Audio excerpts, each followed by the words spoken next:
Hi, everybody. Mitch Chabam here. Thanks for joining me today for this security news update. In the Security and Privacy Alerts Department, for those of you who are regulated by the New York Department of Financial Services, which for the most part is mortgage companies and insurance companies and people like that who are licensed to do business in New York, the last two requirements of the most recent version of DFS 500 come into effect this November.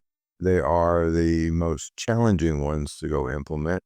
One is multi-factor authentication for everybody that's accessing non-public information or personally identifiable information. And the other one is written policies and procedures to maintain a complete, accurate, and documented inventory where they tell you what fields you have to maintain. Need help with this? Please, as usual, let us know. AMD has disclosed a new CPU flaw. This affects both their EPYC chips, their data center chips, and also their Ryzen desktop chips. And apparently there's a little bit of fisticuffs between CrowdStrike and AMD as to how bad these things are. But there's no, at this point, there's no patch. This is going to be a microcode fix. So this will take a while. It's in the CMMC sector. For those of you who are defense contractors or other government contractors and have to comply with various DFARs, this one is the 252.204-7020. And it says, amongst other things, that contractors have to flow down the DFARs and that the contractor is liable for making sure that their sub has a score posted in Spurs. Contractors are not terribly fond of that because they don't want to be responsible for the subs that they choose. But at least the way the law is written right now, they are. And we're also seeing that some of the big primes, such as Lockheed, are saying, well, we might do an assessment too. That's perfectly legal because that's a matter of contract, and they can put whatever they want in a contract. If you agree to it and whatever the term is not specifically illegal, then that can be in there. In the reference department, and this is probably not going to affect a lot of you, but it may affect some. More states are trying their hand at what's called age-appropriate design code laws. California was one of the early ones, maybe the first one, and that got sideways with the court over First Amendment things. The next two states that are just about to go into effect are Vermont and Nebraska. They're kind of at opposite ends of the political spectrum, so that's kind of interesting. And how they've chosen to go do that is different.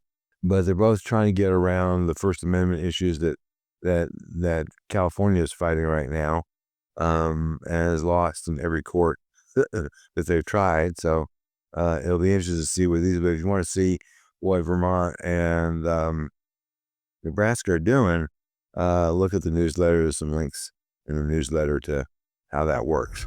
In the patches department, this is one I'm not terribly fond of. Other people probably won't have a lot of heartburn with it. But Google Gemini can now read your messages, including your WhatsApp messages, which are supposedly encrypted.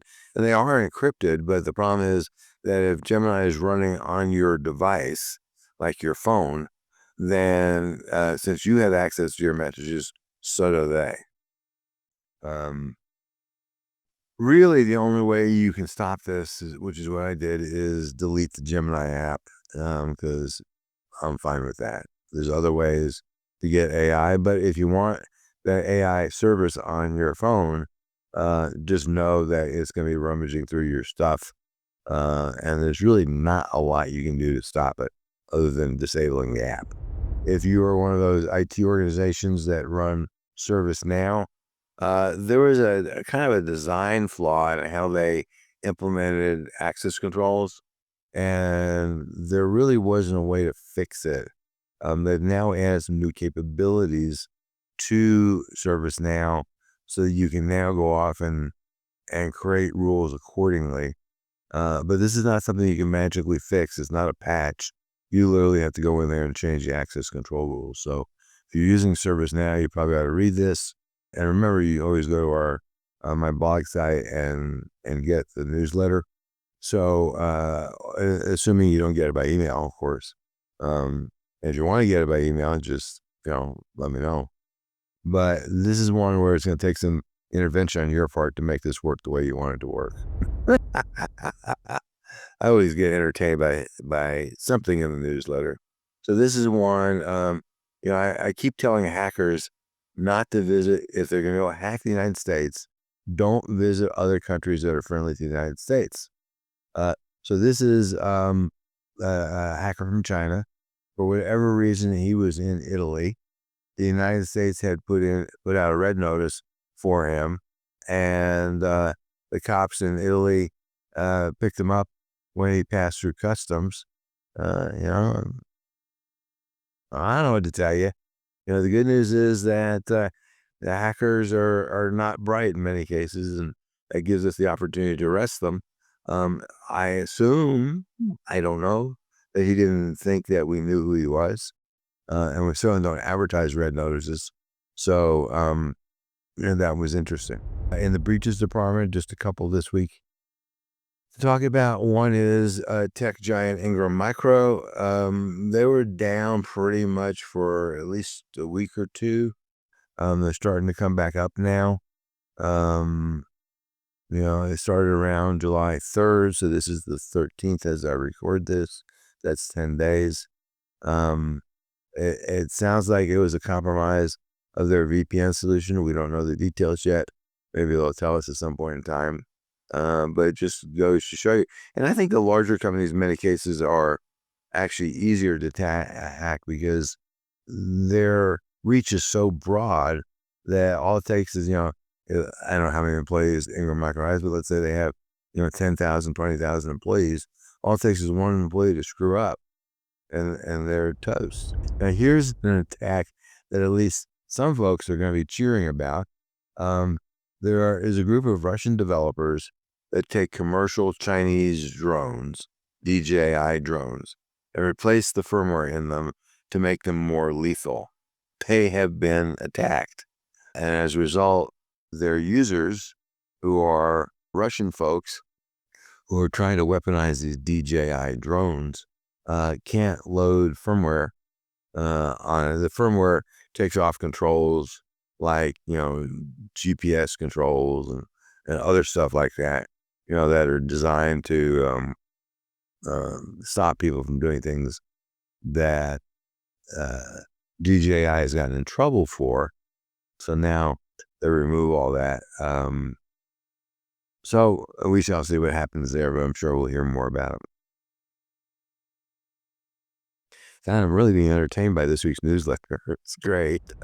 Normally when a spouse or friend thinks their partner is cheating on them, they do things like hire a private detective or stuff like that. In this case, the spouse, all they needed to do was look at the toothbrush. The short version of the story was the husband was supposed to be at work on Friday. The wife was always out of the house for whatever reason with the kids. So the husband brought his mistress to their house, which doesn't seem like a really right thing to do, but he did. And the problem was that it was a smart toothbrush, which was designed to manage the brushing habits of their kids, but it also tracked his brushing habits. And she couldn't figure out how come he was brushing his teeth at home in the middle of the day since he was supposed to be at work. Well, it turns out he wasn't at work. He was at work, just not the kind of work that she thought he was working on. He was working on with his mistress. So he got whacked over that. So moral of the story is, if you're going to cheat on your spouse, don't use smart appliances. Public EV charging stations can be compromised, just like public phone charging stations at the airport or whatever. Same kind of man in the middle attack, and they can steal your charging dollars, your money, and your data, because that charging connection is a two-way link. One more time, cars are being hacked. The car guys are really avoiding, because it's hard to do and expensive, and probably makes their user interface less friendly. But a set of research figured out another way to hack your car.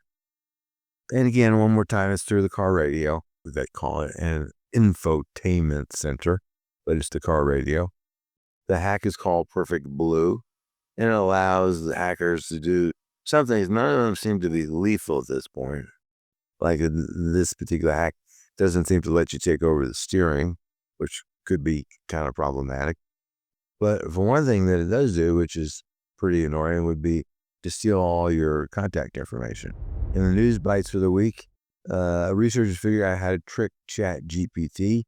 It told them that it was playing a guessing game, and the user who created the prompt for ChatGPT told ChatGPT that they gave up. ChatGPT spit out the answer, which turned out in this case to be a Windows product ID key for Wells Fargo.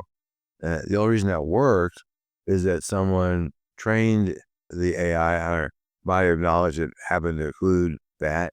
The speculation is that that particular product key was inside GitHub, which was then fed into the AI. An IT guy is now in trouble because he let his girlfriend into a Deutsche Bank server room multiple times. And if that wasn't bad enough, he let her use his laptop while he was connected to the Deutsche Bank network. So I think the bank is probably not terribly happy with him, and he is unemployed. Thieves don't need your keys to steal your car. One more time, one more way to go, a new way to go do that. Paris prosecutors asked the Paris police to join in the investigation of Twitter, another thing that Elon does not need. And finally, the FBI seizes a site that is used to share pirated and unreleased games. As I said with this Google AI thing and one of the other items, AI is becoming more, I would call it invasive, whether you want to or not use it. It's being used against you, if you will. And if you want us to do an assessment to try to understand where your organization stands in that regard, we'd be happy to do that, and then try to design some solutions to make it what you would consider. And everybody's tolerance is different, so it's not like there's one answer, good or bad. It's like everybody wants to do it differently. So we can help you with that. So please let us know if we can. Otherwise, until next time, thanks for listening and stay safe.